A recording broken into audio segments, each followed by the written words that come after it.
Hello everyone, JSGC here, and we are here for another Manchester City video. Yeah, we're back with the green screen, but I'm not going to do anything with it today. I'll leave that for another video to sort out. But we're going to be analysing the Manchester City Carabao Cup dead quickly, the match against Preston North End that happened yesterday, with Manchester City coming out on top with a 3-0 win. I have also got the opinion of a Preston fan in this video, so make sure you stay tuned for that one. But like always, make sure if you're interested, make sure you press that red button, subscribe, press the bell, put your push notifications on. We're less than 100 subscribers away now. Thank you everyone for the continued support. But we're less than 100 subscribers away from my target of getting to 5,000 subscribers. So any help towards that would be much appreciated. My social media links you can find in description below and popping up on screen if you want to go and follow me on Twitter and Instagram. And also, don't forget, you can also leave a thumbs up if you enjoyed the video, and also let me know your thoughts in the comments below. So we're going to crack on with the analysis, and we're first going to be talking about the teams basically. So lots of changes apiece here for Manchester City and for Preston North End.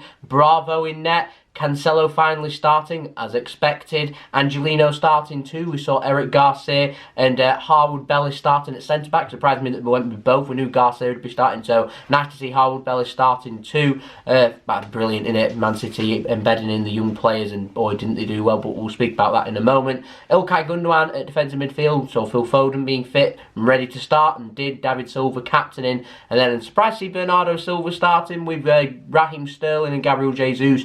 What an attack. Nice and strong from Manchester City. Also saw Bernard and Dionku, is that how you say his name, on the bench for Manchester City. We also saw Scott Carson on the bench too. Nice surprise. For Preston, lots of changes. Ripley in for Declan Rudd. That was interesting. No Ben Pearson, no Paul Gallagher. Also no Patrick Bauer too. The main players that Preston North End rely upon. Sean Maguire too, not even in the squad. So a surprising weakening squad really for Preston. Perhaps focusing on the league, these players have earned their way to get to the third round of the Carabao Cup, but I thought they might have tested these players to see how they get along against Manchester City, but yeah, not to be. So first half, quiet first 15 minutes, just what I was expecting really from the Watford game, and City just taking a little while just to get going, that 15-20 minutes just to build yourself into the game and get things happening. It's what I was expecting, by the way, against Norwich to happen, but City, it took way too long, and being 2-0 behind, going behind, and just like not making things happen, and that was a problem that we had against Norwich really. So yeah, City taking the time a little bit in this game because we're not used to the team playing with each other, so being able to get them things going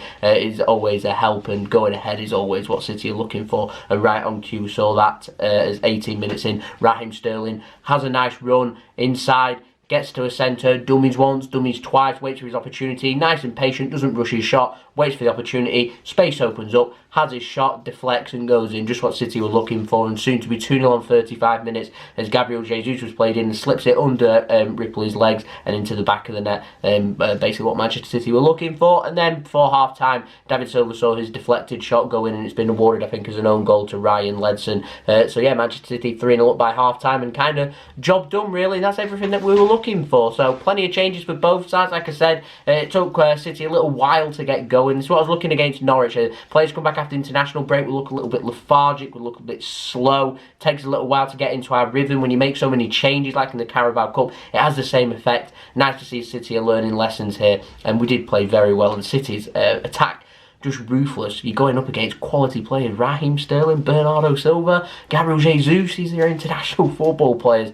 Absolutely fantastic. Great to see from Manchester City also playing with the young players too. So plenty of experience for them that I'm sure they'll treasure and be able to use and be able to build on their experiences. For Preston, this is basically what happens when you make so many changes and it's basically a second string. The quality isn't there that Manchester City's got. They've struggled with the quality, and when you've got class players, like I said, international players like Bernardo Silva, Raheem Sterling and Gabriel Jesus, you're always going to be on the back foot and you're always going to struggle. In the second half, drab really. I thought Preston grew back into the game, were a lot more solid defensively, kind of got into their rhythm and kind of made things happen. I know Preston like to target the first half and make things happen. Things just weren't working at all in the first half. In the second half, they managed to get to grips with the game, got very nitty gritty, and were able to City taking the foot off the gas, kind of 3-0 and game up. City don't normally do that, but that's kind of the feeling I got from this, and it allowed Preston back into the game as Harrop in the second half ended up hitting the post, and unlucky, but it did mean that Manchester City do keep a clean sheet. So full time, 3-0 to Manchester City. Going to check the stats quickly before I'm going to summarise and have a look at the opinions. For Manchester City, the stats: reads 65% possession for City, 35% for Preston North End. City ended up having 18 shots, just 5 on target. That's a bit disappointing, but putting 3 of them 5 on target into the back of the net is a good return. 5 shots for Preston, just 2 on target. 360 passes from PNE at a 79% pass completion rate. 669 passes by Manchester City at a 91 pass completion rate. City created a couple of clear-cut chances, like I said, putting the chances away. More crosses put into the box by City. City ended up having a better percentage on connecting with their crosses too. More dribbles by City, as you would expect. More corners by Manchester City. Same amount of offside. More recoveries by City. In terms of defensive stats, PNE ended up having more tackles, more interceptions, more blocks. Same amount of clearances, more headed clearances for Preston. Aerial duels, Preston being a little bit more dominant than what Manchester City were. So yeah, City basically dominated offensively and PNE dominating the defensive stats there. So I'm going to pop in the MixedSid. He's done a opinion for the match from the PNE perspective. So I'm going to pop that in for you now to enjoy. League Cup match between Preston North End versus Manchester City ended in a 3-0 defeat for Preston North End. It's always going to be a tough ask for Preston to actually do anything, but as soon as I saw the lineup, I was disappointed. I do understand, but I was disappointed in that lineup and just smelled of defeat right from the off. But I'm not going to be too harsh on the lads at all. They did a fantastic job, and I thought Ben Davis is certainly man of the match. As I don't think many Preston fans will disagree with that, and also a special mention to Joe Roth. I thought he did very well. So did most of the team for the majority of the match.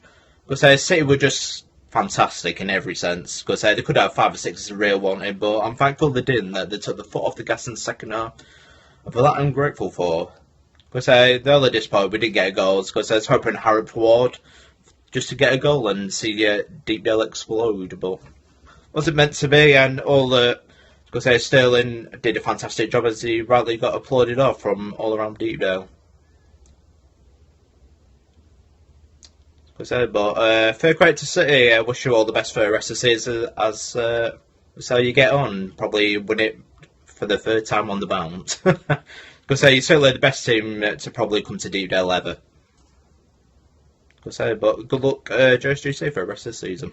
Thank you so much to MixedSid for doing that for me. It's much appreciated with the Preston North End point of view. From a Manchester City point of view, though, we're through to the 4th round. It's comfortable, clean sheet, sell-out, good experience for everyone in a localist match. Got to love it.